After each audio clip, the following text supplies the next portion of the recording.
Qué bonita esta canción de Carlos Rivera con Becky G y Pedro Capó. Qué bonito, sí señor, sí señor. Ahí está, muy bien, muy bien.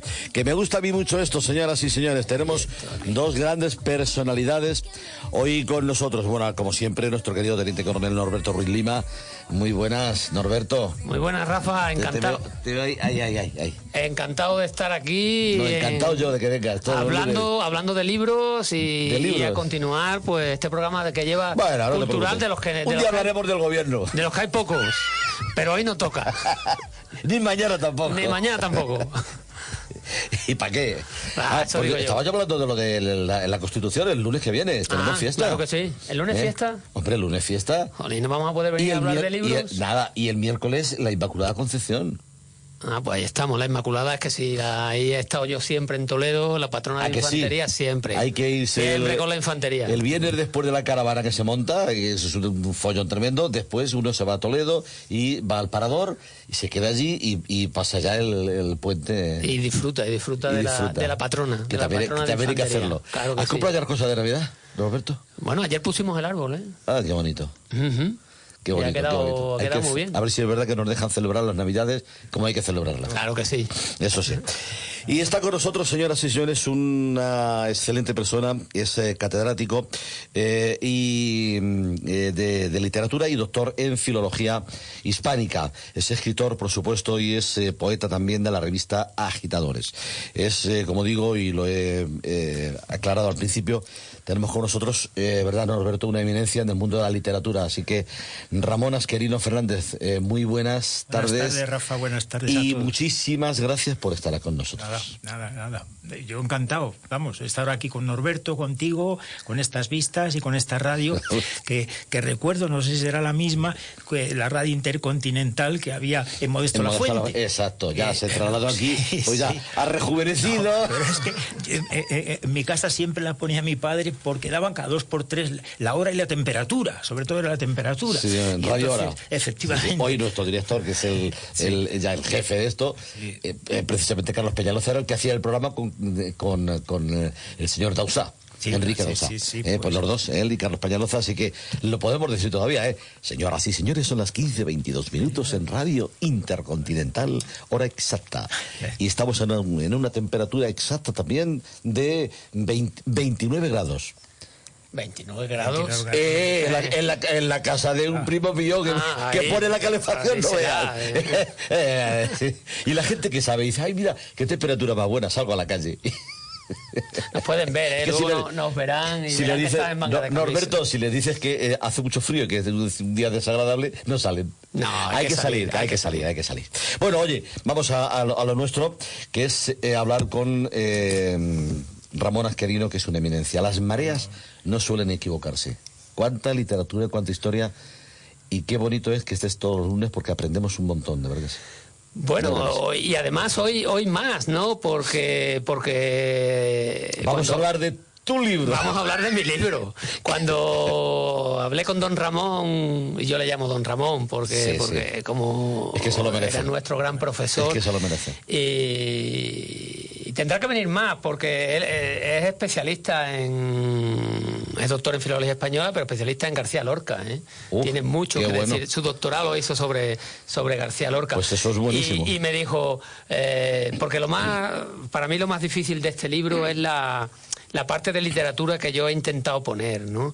Y no todo el mundo la descubre, no todo el mundo la ve. Y la manera de leer, yo lo que quiero que los oyentes vean cómo lee un catedrático de literatura española. ¿Sabes lo que pasa, Norberto? Que cuando tenemos invitados de esta categoría, aprendemos más que en un año completo de universidad. Bueno, o sea que, bueno.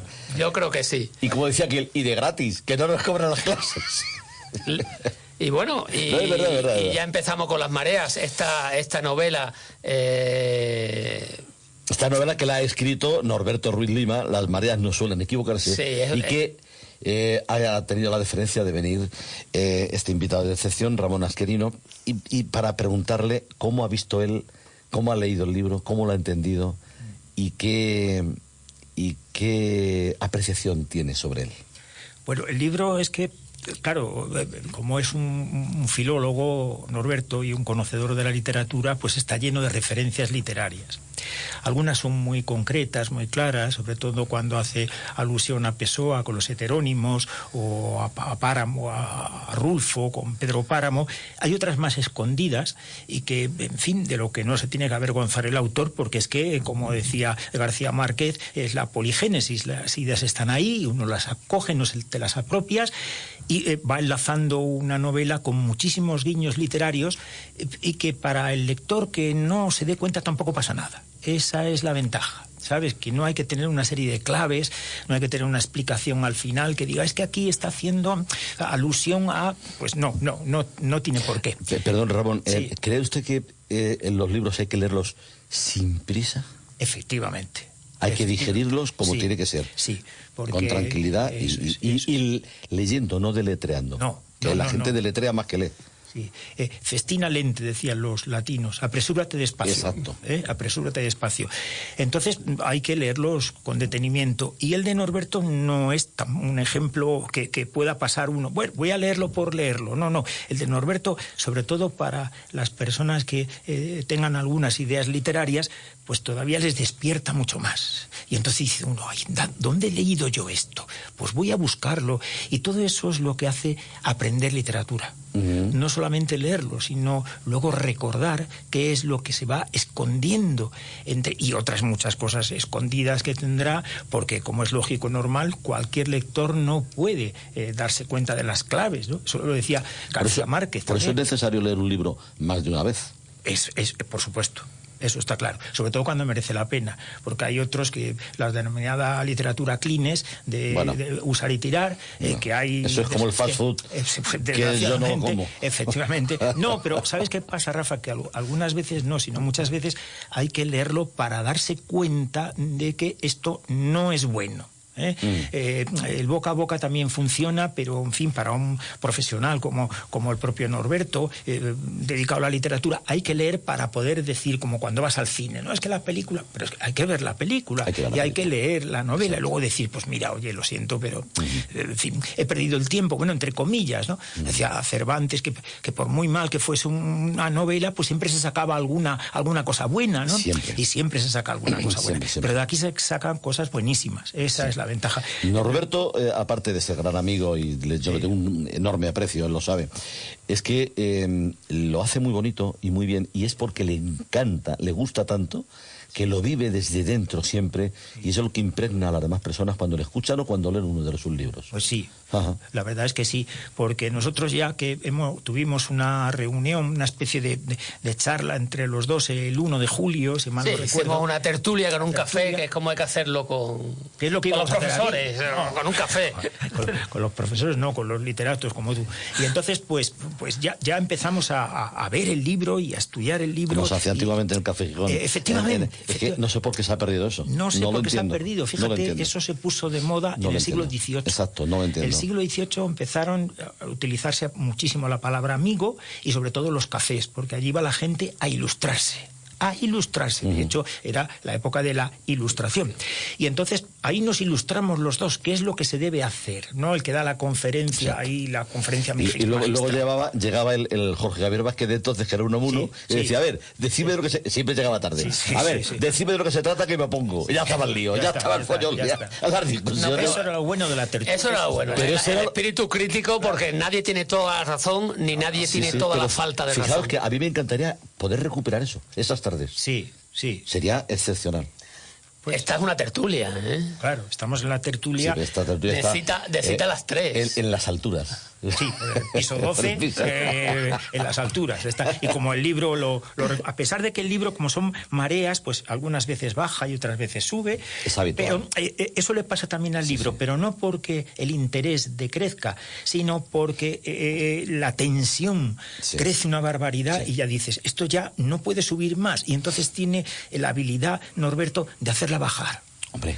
Y entonces ya coge uno un poco de respiro. Es que cuando se hace algo y todo va en un sentido plano, sí, es aburrido. Aburrido, exacto. Tú tienes que tener esas mareas precisamente para saber entender, coger fuerza y otra vez volver a nutrirte de lo que realmente te tensiona y que además te tiene atraído. Sí, por eso el título, ¿no? Las mareas no suelen equivocarse. Yo no sé si se equivocan o no, como la paloma de Alberti, no tengo ni idea, pero que lo de las mareas está estupendo, porque efectivamente es lo que... Y el libro provoca a veces marejadas también, ¿no? Como decía mi amigo Juan José García. Marejadas en el sentido de que hay algo en el fondo que se nota y sobre todo, como hablábamos Norberto y yo antes comiendo, no se ve. Y cuando no se ve, cuando no se ven las cosas, dan miedo. Y el miedo es una de las constantes en la novela. Bueno, lo dirá Norberto, que él sabrá. Sí, es una de las grandes protagonistas. Hay que tener en cuenta la localización, tanto geográfica como temporal, de la novela. Estamos hablando de una novela que se retrotrae al principio de la Guerra Civil. El protagonista vive en la posguerra, en el año 39, justo cuando ya el año de la victoria del Ejército Nacional. Y a partir de ahí la tensión y el miedo pues es lo imperante, ¿no? De hecho, incluso Juan Eslavá Galán lo califica como los años del miedo, ¿no? Y a partir de ahí el protagonista pues bueno, hay más de un protagonista, 3 fundamentales, que ahora hablará Ramón, yo creo que mejor que yo de ellos, porque el problema es que yo estoy en el fango, es como cuando hay en la batalla, uno en la batalla está en el fango, está en la batalla y no ve nada más, no ve mucho más. Siempre hace falta alguien que lo vea desde arriba y diga, oye, esto vamos a moverlo, esto va hacia un lado, hacia otro, ¿no? Y eso es lo que hace la gente que lee de la manera que lee Ramón. Pero sí que los tiempos, el tiempo en el que se vive marca mucho. Y la memoria y todo lo que estamos ahora, claro, en eso metidos. Sí. Me llama la atención ahora que hablas de la memoria porque, como estaba diciendo Rafa, en la segunda vez que he leído la novela, he leído la histórica memoria. Es curioso porque le das la vuelta al sintagma. Sí. Cuando normalmente decimos reloj digital, no digital reloj, tú le das la vuelta. Y me ha llamado la atención porque la primera lectura no me había dado cuenta. No sé si es que quieres decir algo, sí, pero... quiero decir que la memoria histórica a lo mejor ya satura y la histórica memoria tal vez no hayamos entrado por el camino de la histórica memoria. Quizá es que haya demasiados gérmenes totalmente obtusos y carcomidos en los últimos tiempos para desmemorizar la memoria histórica real y no se han preguntado nunca ni han querido enterarse de lo que es la real historia memórica. Esto es memoria porque yo parto de una zona que conozco mucho, Ramón también la conoce mucho, hemos vivido allí muchos años y luego es la memoria de nuestros mayores. Es decir, yo creo que una de las razones de ser de la literatura es que cuando las historias y la memoria de los mayores no desaparezcan. Eso solo lo consigue la ficción, creo yo, ¿no? Y por eso comenzó este libro, ¿no? Por las ideas, aquí salen personajes que son familia mía, pero luego me dice, como me dijo el hijo de un tío abuelo mío, bueno, es que tampoco era así, era carabinero allí en la media legua y es verdad que se puso a favor de los nacionales. Mi abuelo era presidente de Acción Republicana y tuvo otras vicisitudes y, como pueden entender todo el mundo, otras historias, pero eran de la misma familia, es decir, estaba casado con la hija del práctico del puerto, y a partir de ahí pues va surgiendo todo, ¿no? El cabo de Carabineros es un tío abuelo mío que también igual elige, unos eligieron a un lado y otros eligieron a otro. Pues bueno, unos se dedicaron a la política, otros se dedicaron Lo que pasa es, yo creo que las memorias históricas hay que recordarlas, aparte con muchísimo respeto, con cariño también, porque es una parte de la historia de la humanidad y de un país, y no hay que desmerecer ninguna de las dos partes. Siempre yo creo que hay que tratarlo, como digo, con muchísimo respeto, pero no dejar ninguna de las dos partes a un lado. Es que hay que recordar todo, pero con un sentido común tremendo. O sea, es la historia, no puedes borrar esa parte de la historia. Sí, entonces pero, hay que recordar, sea lo que sea, recordarlo con mucho respeto. Hombre, pero bien es cierto pero la realidad lo total. que ocurrió 40 años después, Claro. lo que ocurre ahora, y eso hay que verlo, ¿no? Y yo creo que la tarea de los escritores no es... Tampoco es, vamos, no sé si Ramón estará de acuerdo conmigo.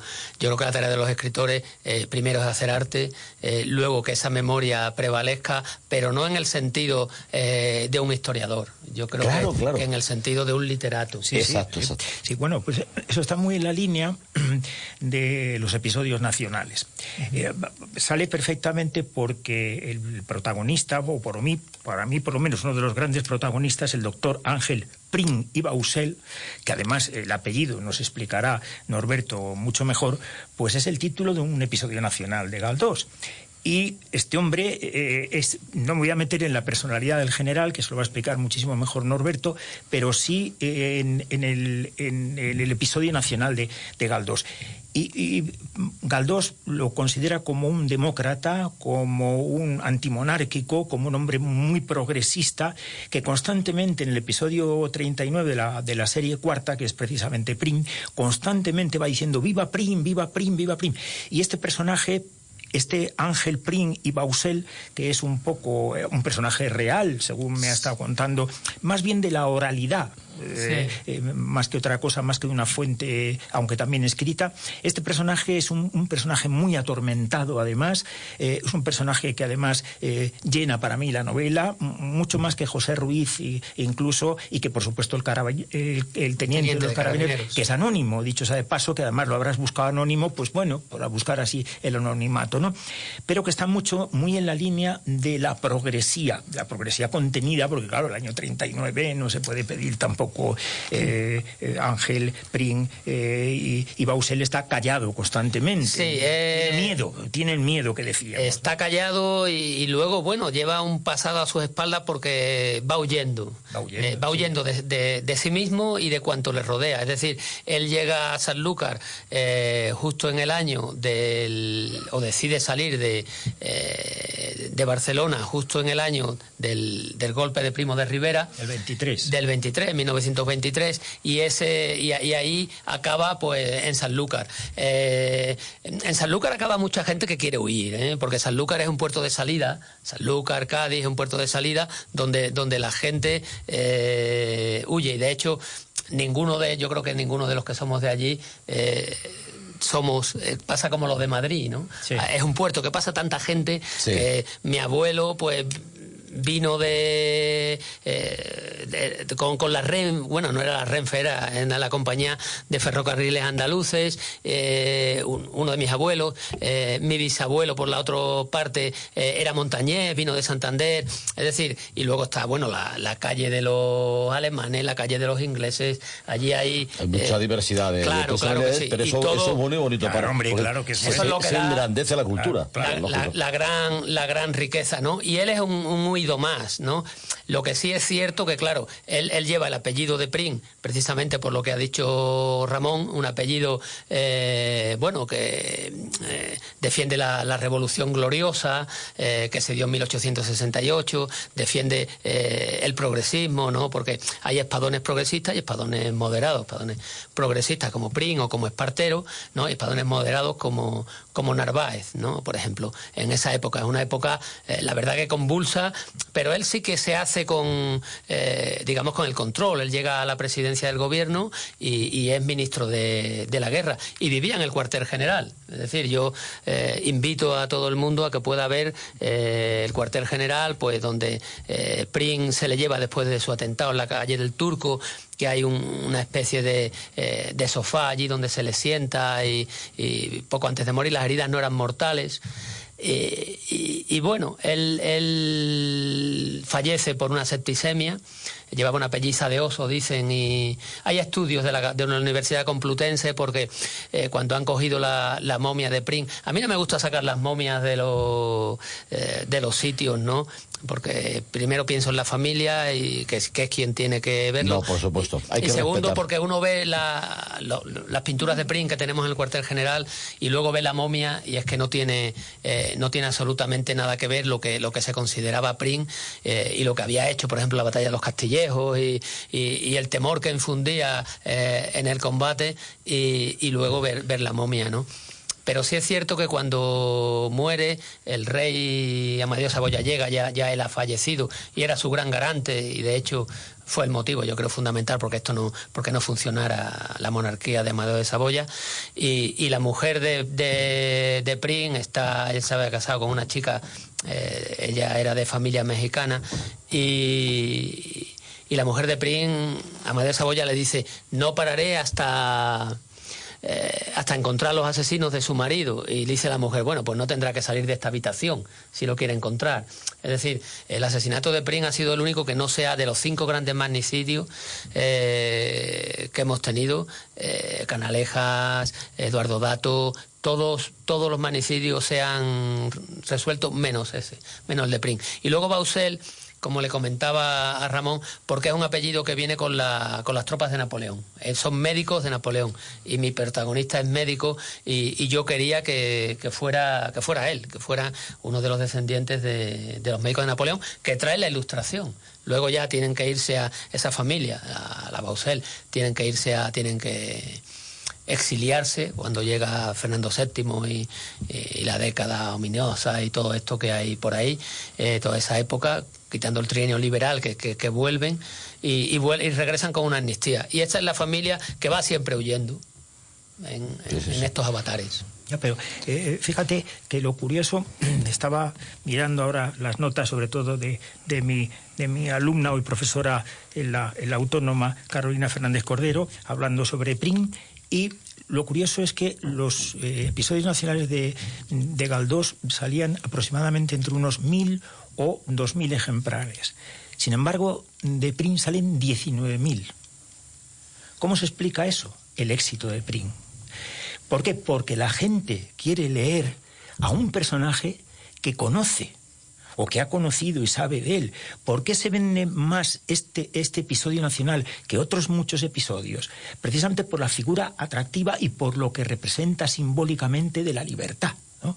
Porque en un momento determinado, aunque se vaya repitiendo siempre como una coletilla lo de Prim arriba, Prim libertad y demás, este personaje se asocia también al pueblo, y el pueblo lo quiere, porque la venta de Prim es tremenda, hasta el extremo de que unos meses, fíjate qué curioso, como una especie de, como hacen hoy las televisiones, ¿no?, que van anunciando la serie que van a sacar dentro de una semana. Bueno, pues El País, en 1906, poco antes de aparecer Prim, aparece publicidad de la novela y cuenta y pone el último capítulo, curiosamente, con lo cual la gente pica, entre comillas, ¿no? Se engancha, pero se engancha más a este que a los otros 46, porque en principio iban a ser 50.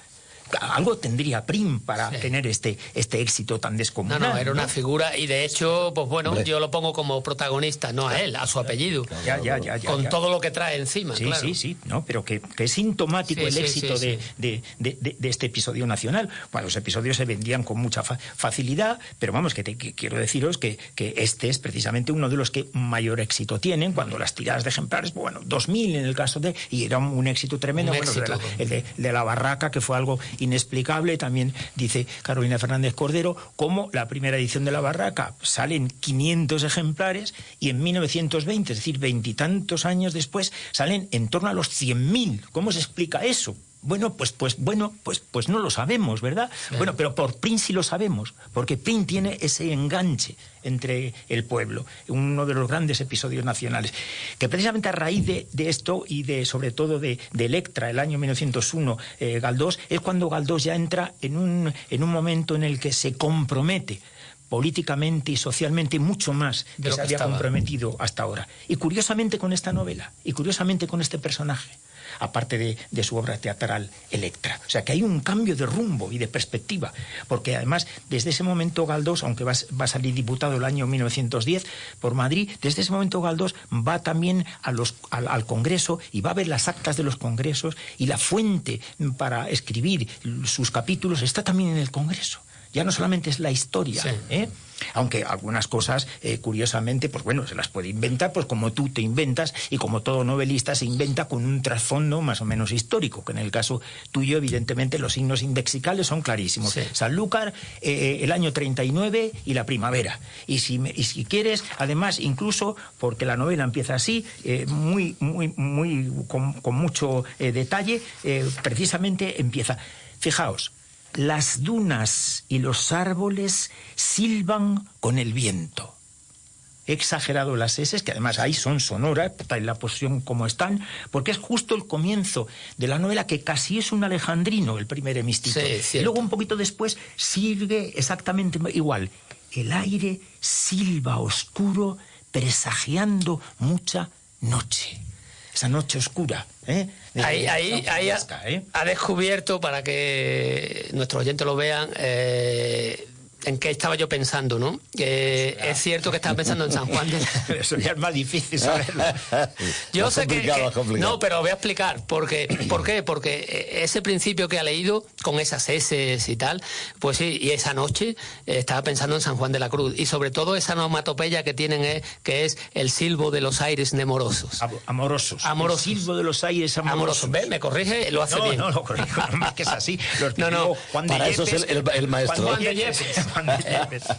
Entonces estaba pensando en eso, ¿no? Sí. Entonces esas eses vienen de ahí, ¿no? De que está escuchando silbar y yo dije, hombre, si escucha silbar tienen que aparecer eses por ahí, tienen que aparecer muchas eses. No, y luego la tranquilidad de la noche. Eso sí. Porque la tranquilidad de la noche oscura del alma también, nox atra animi, o sea, oscura es distinto. El latín oscura no es el oscuri que tú sacas ahí con la Eneida. No, ahí no iban oscuros, ahí iba una noche cerrada, que es la noche de Juan de la Cruz, ¿no? Y esa noche tremenda es justamente la misma noche en la que Don Quijote sale la primera vez en el capítulo segundo. Cierto. Y es la noche misma, exactamente otro guiño de Galdós a Cervantes, que es lo que llama él la etapa cervántica, que debiera ser así. Bueno, pues es la misma noche en la que el protagonista, Iberito, sale de su casa sin que sus padres se enteren para aliarse, nada más ni nada menos que en la expedición de Prim. La expedición de Prim. Eso es. O sea, que es que esa noche sosegada y tranquila, ¿no? De todas maneras, Juan de Yepes, San Juan... que estamos hablando del poeta más grande de nuestra lengua. Es que llega hasta ahora, ¿no? Y la Eneida de Virgilio, que ha dicho un detalle de... porque la famosa frase de que iban oscuros por la noche, ¿no? Iban oscuros y notte perumbras, creo que... Sí, perumbra. Bueno, Ramón de latín sabe un montón, Bueno, no es eso. Si lo que quiero decir es que, fíjate, tú has dicho ahí obscuri. Te estás corrigiendo para dártelo. No, si es que es así. Él sabe que lo hace bien. Quiero decir que está estupendo porque es que iban oscuros, pero es que en el caso de Juan de la Cruz es en noche cerrada, sí. Nox atra. O sea, que es una cosa terrible, ¿no? Esa soledad tremenda en par de los levantes de la aurora, cuando todavía no había amanecido siquiera, ¿no? Que dice y cierto que esa salida de Don Quijote, eso que cuenta de Galdós, yo creo que la noche, bueno, para los poetas, por supuesto que suele ser protagonista, y aunque no sea de noche, ¿no? Yo siempre cuento lo mismo, digo, Neruda puede decir, puedo cantar los versos más tristes esta noche. Puedo escribir los versos más tristes esta noche. La noche precisamente es la manta más suave que se puede echar encima a un poeta.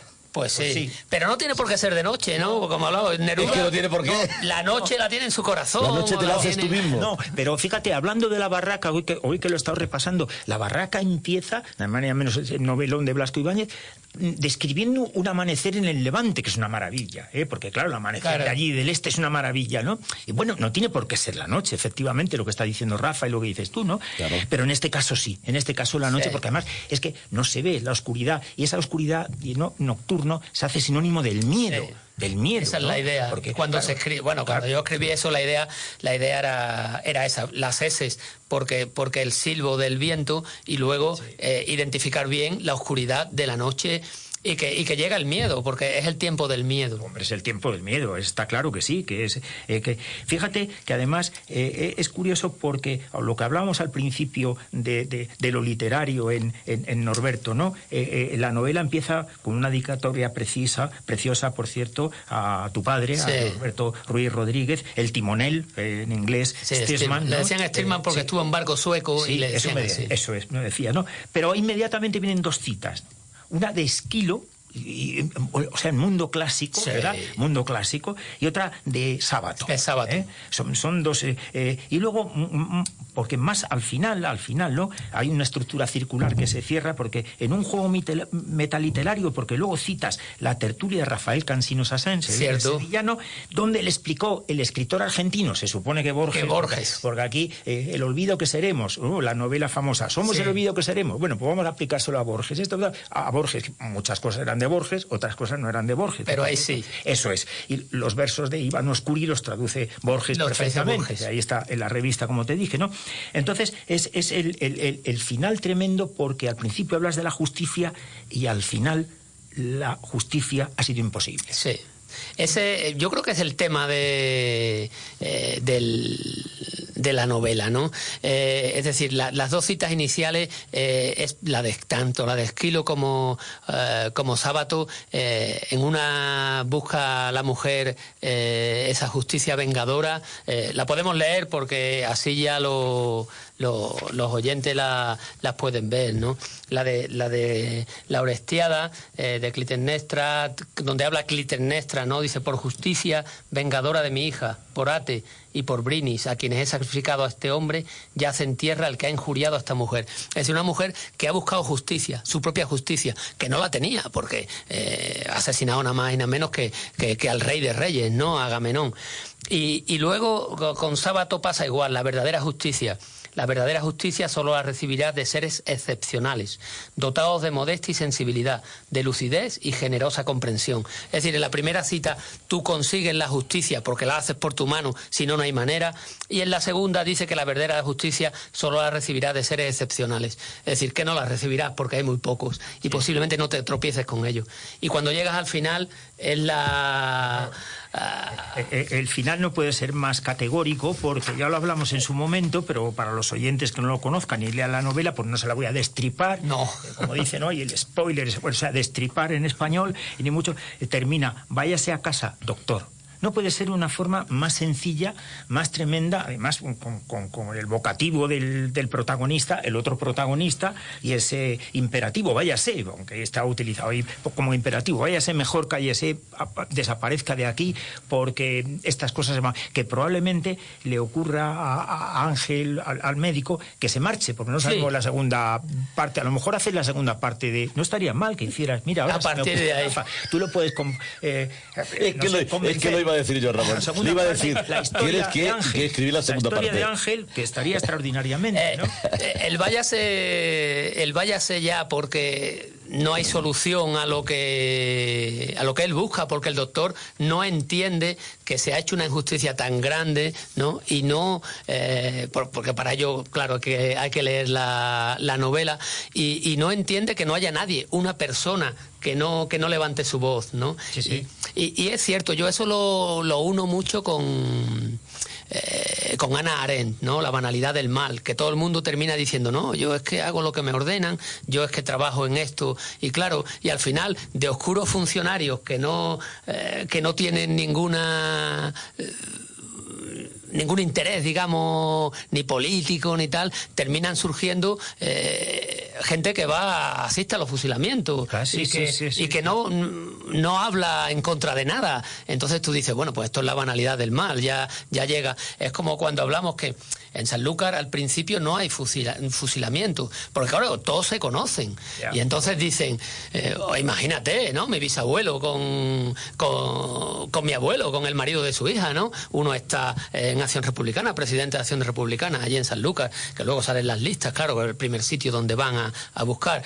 Y el otro es el que ha ayudado a nada más y nada menos que a conquistar la barra del Guadalquivir, el práctico que conquista, que toma la barra del Guadalquivir venir y con ello toda la entrada de suministros, que llegan en septiembre, llegan a entrar más de 100 aviones alemanes a Sevilla y petróleo, ¿no? Que la misma Texaco era la que a las afueras iban y lo cogían, ¿no? Por eso los republicanos intentan hundir un barco que todavía está ahí, que es el Lanford, y es una bonita historia también.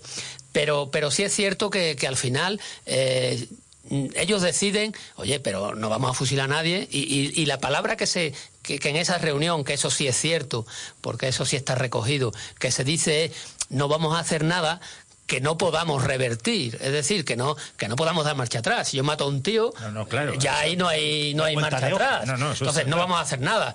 ¿Qué ocurre? Que claro, que la cosa se pone fea ya por Cádiz, por Sevilla, por tal, en Granada, se pone la cosa fea. ¿Y qué es lo que ocurre? Que el gobernador civil de Cádiz, Eduardo Varela, va a Sanlúcar y le dice, oye, vosotros sois unos indolentes, esto es una guerra, esto es tal, y aquí os metéis mano o aquí voy a meter mano yo y además contra vosotros.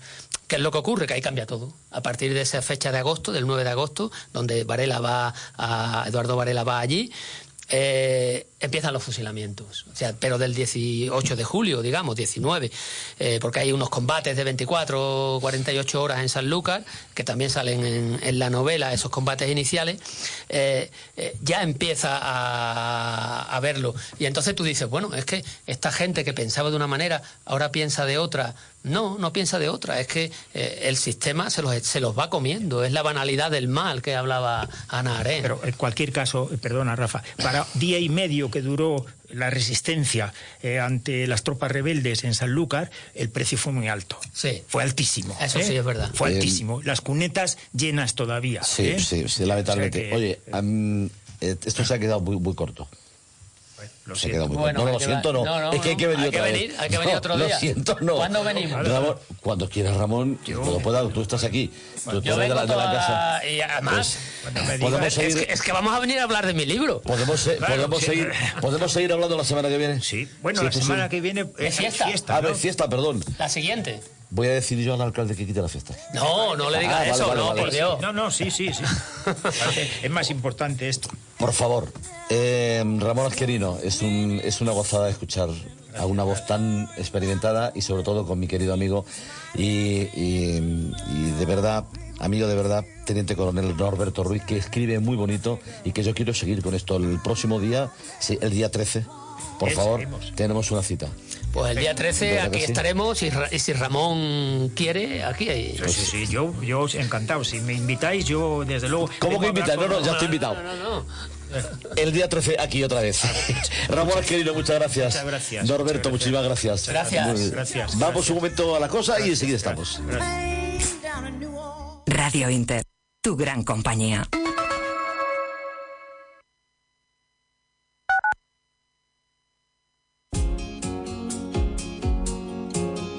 Eres lo que haces, no lo que dices que vas a hacer.